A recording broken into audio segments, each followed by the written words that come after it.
Magandang araw kaibigan! Tuloy po kayo sa Felicidad's Channel. Sa mga kwento ng buhay at pag-ibig na hinalukay sa natatagong baul ni Felicidad. Pero bago po tayo magpatuloy, huwag niyo pong kalilimutan na i-like ang video, i-subscribe ang channel, at i-click ang notification bell para lagi kayong updated sa mga parating pa na upload.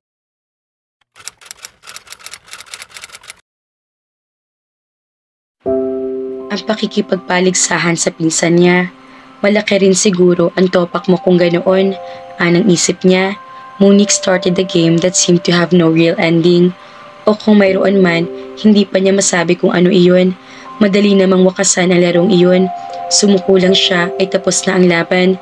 Ang problema ay parang ayaw niyang itigil na lang basta na simulan niya. Plotting her next move, trying to outmaneuver her cousin, pitting her charms against Ira. All those have gave her a feeling of excitement she had never felt before. Bonus na naturinggan na napakaganda pa ng lugar na pinagbabakasyonan nila at napaka-eligible na lalaking pinagpapraktisan niya ng mga seductive moves na kay Ira rin mismo na niya natutuhan. Maaga pa ay nasa baybayin na siya. Tanghali na kumagising si Ira, pero isang bahagi lang ng pagkatao niya ang nagnanais na samantalahin ng pagkakataong iyon na masosolo niya si Clyde. Bukod sa maaga talaga siyang gumigising sa umaga, ay masarap mamasya sa dalampasigan kapag ganoong malamig pang ihip ng hangin. Simpleng baby tee at denim shorts ang suot niya. Kahit ganoon lang damit niya, ay malaking pagbabago pa rin iyon sa nakagiwaan niyang suot. Kung dati iyon ay malamang na oversized t-shirt at bermuda shorts ang attire niya. Tahimik na tahimik ang paligid. Malamig ang simoy ng hangin, ganoon din ang tubig na humahaplos sa mga paa niya. Habang naglalakad siya sa napakalinis sa baybayin, ay hindi niya maiwasan ang paglalaro ng kanyang imahinasyon. Na-imagine niya na magkahawak kamay sila ni Clyde habang namamasyal sa naturang dalampasigan. Napapikit siya para pigilan ang kilig na idinulot sa kanya ng tagpong iyon. Nang dumilat ulit siya ay napasinghap siya. It was as if just by thinking of Clyde, she managed to conjure him because suddenly he was there. Standing just a few meters away from her, nakapamulsa ito habang nakatingin sa karagatan. Mukhang hindi nito namamalaya na nandoon siya. Sinamantala niya pagkakataong iyon na pag-aralan ng anyo nito. He really caught a dashing figure as he stood there gazing over the horizon. Masarap itong kuhanan ng larawan, bagay na gawing modelo sa kahit anong produkto. Parang masarap din itong sugurin ng yakap at wag nang pakawalan pa. Masarap ka ring batukan dahil sa mga pinag-iisip mong yan, anang isip niya. Wala siya magawa kundi tanawin na lang si Clyde. Mukhang naramdaman nito na may nakatingin dito kaya lumingon ito sa gawin niya. Nilabanan niya ang kagustuhan ng isip niya na ibalin sa ibang direksyon ng tingin niya. She forced herself to return his gaze. Tinignan siya ng matama nito. Para bang may naaninag ito sa kaibuturan ng kanyang pagkatao. Tila may pilit na binabasa sa kanyang mga mata. Napalunok siya.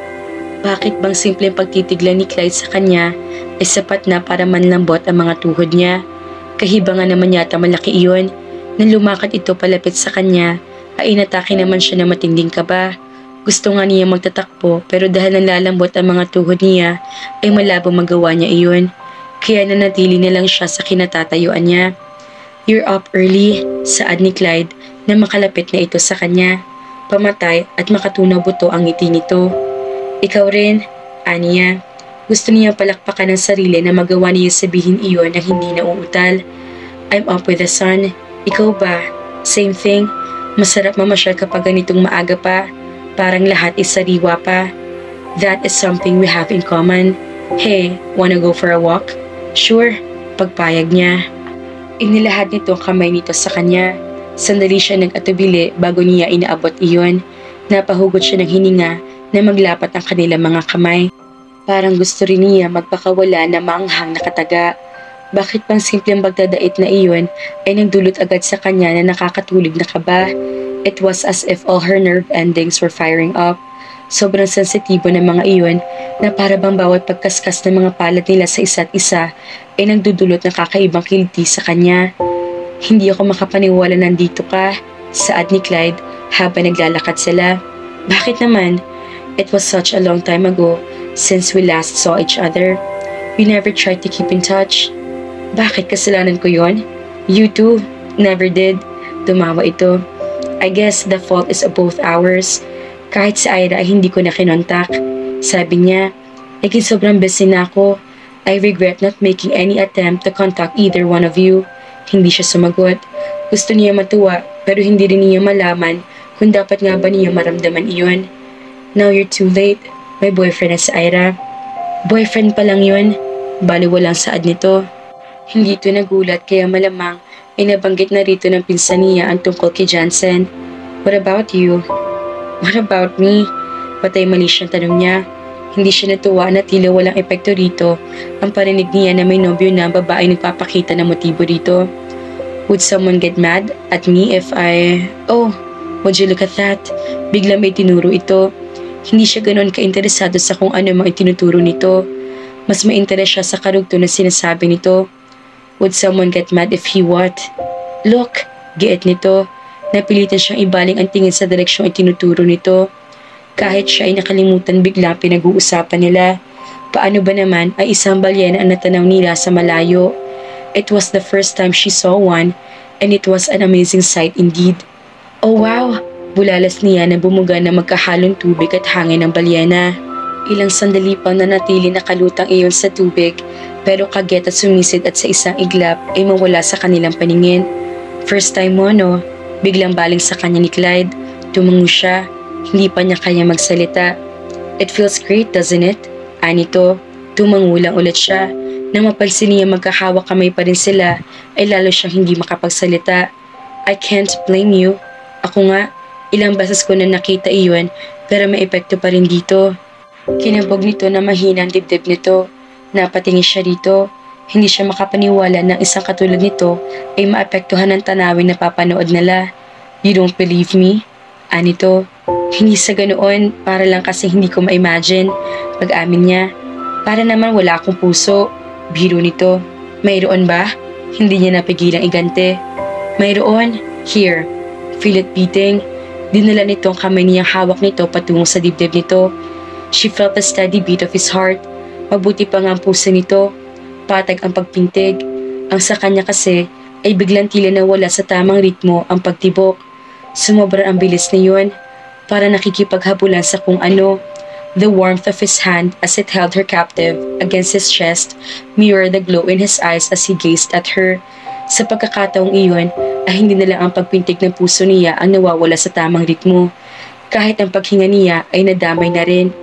Kung hindi pa siya nagmuntikang mahimatay dahil sa kawalan ng hangin ay hindi pa yata niya maaalalang humugot na hininga. She couldn't breathe again because in the next instant, Clyde's lips were on hers. Nagtangka siyang umiwas. Pero mabilis na nasapu nito ang mga pisngi niya para pigilan ang balak niya. Nang sumunod na sandali, ay naitanong niya sa sarili kung bakit iiwasan niya ang isang bagay na gusto naman niya mangyari. Hindi niya mahagilap ang mga akmang kataga kung paano ilalarawan ang pakiramdam na dulot ng isang halik. Ang naisip niya, bakit pa ba niya kailangan mahagilap ang mga katagang iyon? All she needed to do was to feel, and what a feeling it was. Clyde! Clyde! Kahit kailan, panila sa diskarte ang bruhang ito. Iyon agad ang naisip niya nang tumagos sa nawiwindang na diwa niya ang tinig ni Ira. Pero mabuti na rin siguro tumating ito.